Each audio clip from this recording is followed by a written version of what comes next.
Hello guys! I don't know how I haven't made a single motorcycle video on this channel, but within a couple of days I plan to do 1,000 miles within one day. I've done that before and I want to share with you my experience and give you some tips.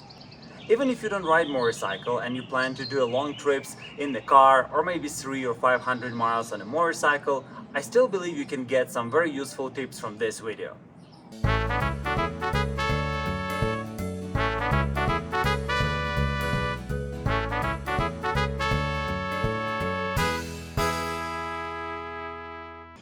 I have a lot of thoughts and ideas in my head, but I need to structure them. So we would talk about before ride and during the ride. And before the ride, we will put preparation and planning. And preparation will be you and the bike.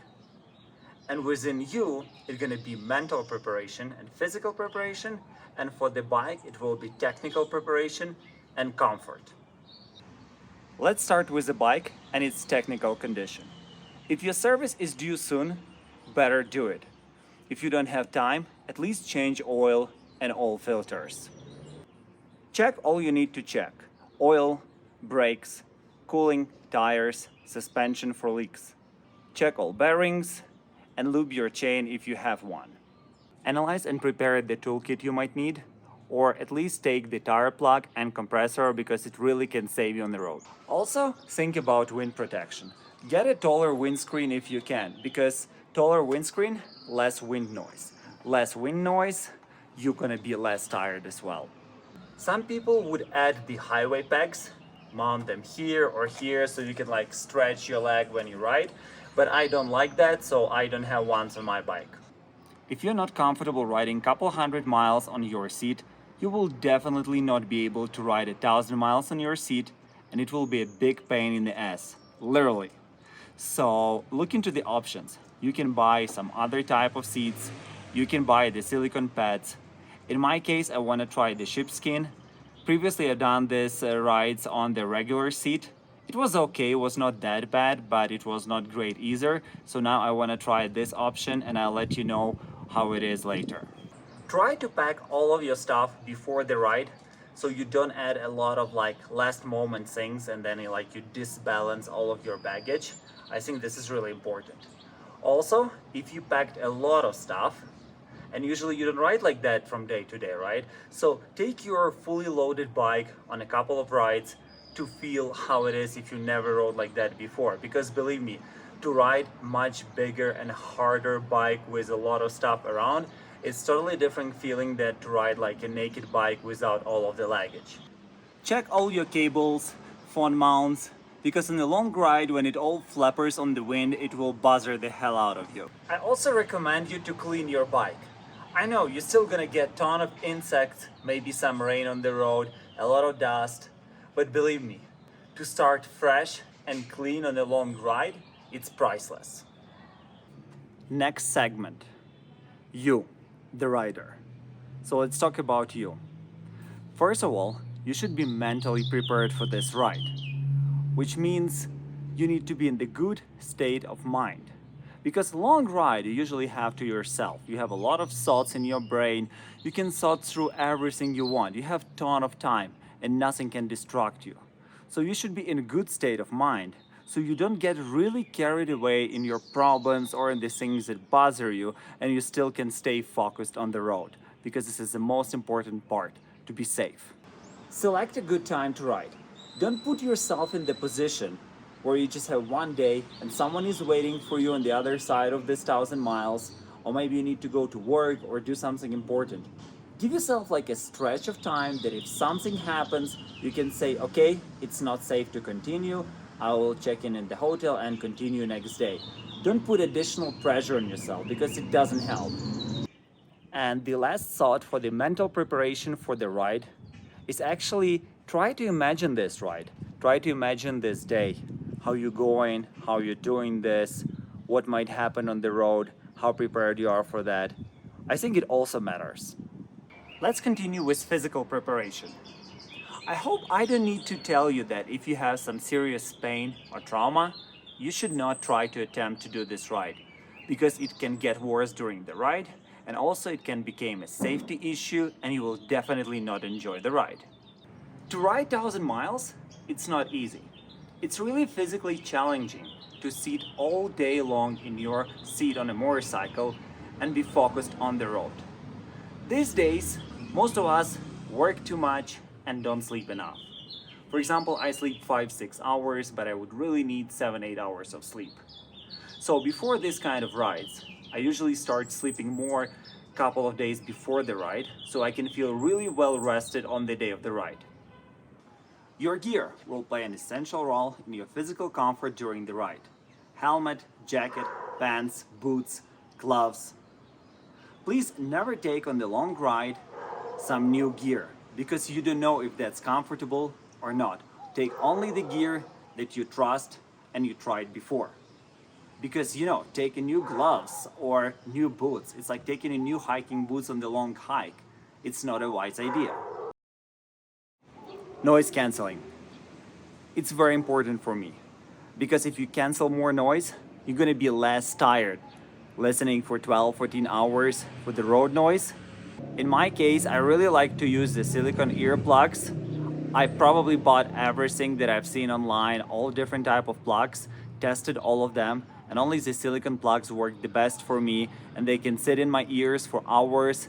It's not painful. Also, they really cancel the road noise very well, but I can still hear my music in the helmet. That makes them the choice number one for me. I'll make here a quick note about helmets, because a lot of people are discussing quiet helmets. In my opinion, the quiet helmet is a helmet that opens up, because it's gonna have the smallest hole for the neck, and this is the area where you get a lot of noise, in my opinion. So the solid helmets has a bigger opening for you to put it on, and the open up helmets has it smaller. And this couple of lines that I hear on the helmet, a lot of people said this is what adds a lot of noise. I just don't believe in that. From my opinion, the open up helmets are more quiet. The last part of your physical comfort would be having everything ready, which means you don't need to be worried or stressed about when you don't have cell connections and you don't have something. So upload all of your music, maps. You can upload maps on the Google Maps, on the Maps.me, on your Garmin device. Everything you can pre-upload, just do it. Then you don't need to think if you have connection or you don't have connection. You can just keep going, seeing your map, listening to your music. Next part, planning the ride. Here you will have to choose highways. On average, they might be a little bit more boring than the smaller twisty roads, but you will have the higher average speed, which will allow you to go further and actually to achieve your goal of 1,000 miles. Avoid busy highways or avoid riding through the big city during the rush hour, because there are going to be a lot of slowdowns. Nowadays, in a lot of apps, especially in Google Maps, you can pre-plan your route and see on average on which time of the day this road gets busy, so you can plan it otherwise. If you want to do 1,000 miles in one day, you will not have time for the long stops, like visiting a museum or take a side road to go to the restaurant you like. It will really take much more time than you think, and you will not have enough time left and daylight left to finish your 1,000 miles route. So don't plan any long stops. Food, water, gas, restroom. That's your eat, pray, love for the day. The good news is that you can do all of that on the gas stations. So first, food. Here you do you, but in my experience, I start riding approximately 4 in the morning, then by 7 or 8 a.m. when I reach the first gas station that I need to fill up my tank, I will get a sandwich and banana that I prepared from the last night. During the lunch, I will have the prehydrated food that you can add hot water on the gas station, and in 5 minutes you will have a proper meal that you can get in any camping or hiking store all over the North America. And late dinner when I arrive and I have time, but pretty often I'm so tired that I don't get any dinner and I just go straight to bed. During the day, I have some bars, protein bars in my pockets in the jacket, and it is a good snack on the way when you feel a little bit hungry. Water. I can't stress enough how important is water and to be hydrated during the ride. There is something that's called prehydration that you can drink a lot of water before the event when you think you're going to be dehydrated. I'm not sure if that's scientific or not, so I'm not going to get into that. But basically, during the ride, the best thing is to have a camelback that here you have your water and you can drink it during the ride any moment you want. I don't have a camelback. Usually it's hard to ride with something on the back during the hot months. So usually what I do, I have a bottle of water in front of me in my tank bag. And then on the ride, I just open my helmet, slow down and drink while I ride. I usually check that there are no cars around, but this is actually a very bad idea. So I don't suggest you to do this. I'm just telling you what I do that. It's really not a great idea, just something I do and I really think this is stupid. Next chapter, during the ride. It's hard to wrap around your mind for all thousands of miles that you have to do. So I suggest you to break this ride into the points. Let's say to one big city, to the next big city, and then you're gonna have like 3, 4, 5 kind of parts of the ride that you're gonna have some feeling of accomplishment that you finish this, and it's easier to ride like that than to think about your final goal and keep going there and you're still so far away from it. The second one would be go with normal speed.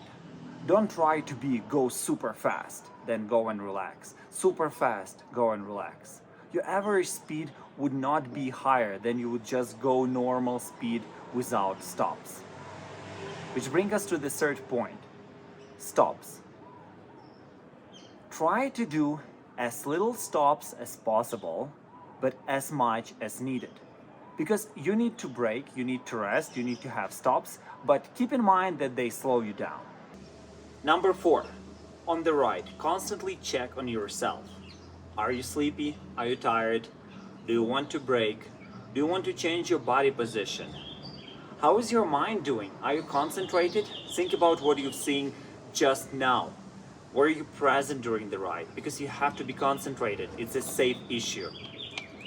Then if you want to change some body position or do some little exercise, maybe take one hand off the wheel if you feel comfortable and like work on your wrist, the second wrist.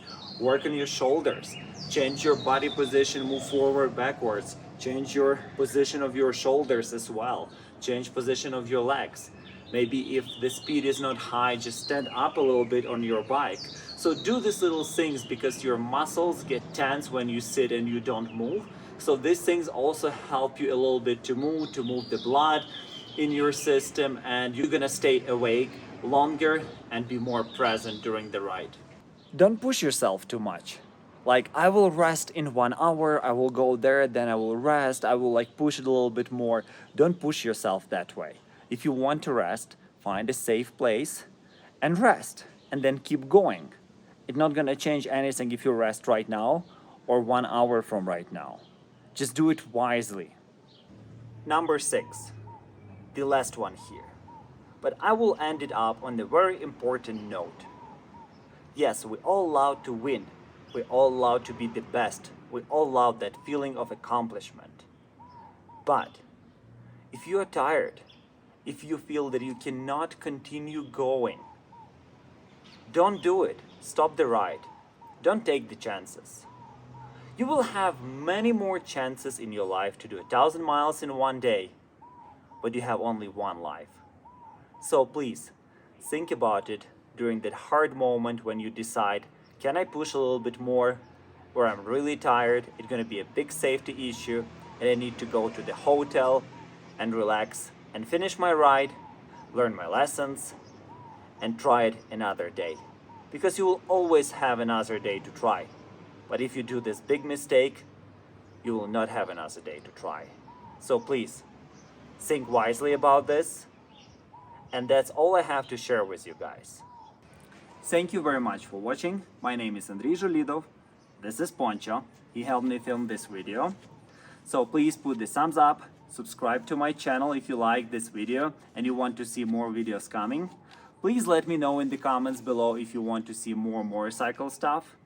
I think I'm gonna film the whole ride and there's gonna be another follow-up video like practical stuff, how I did it, and you're gonna see my 1,000 miles that I'm gonna do from here, Mexico City, to I think I'll go to Marfa, Texas, or maybe Dallas, Texas. The road will show. I still haven't planned it yet. But anyway, thank you very much for watching. This really helps my channel to grow if you subscribe. And into the next one. Yeah, Pancho. Oh my dog.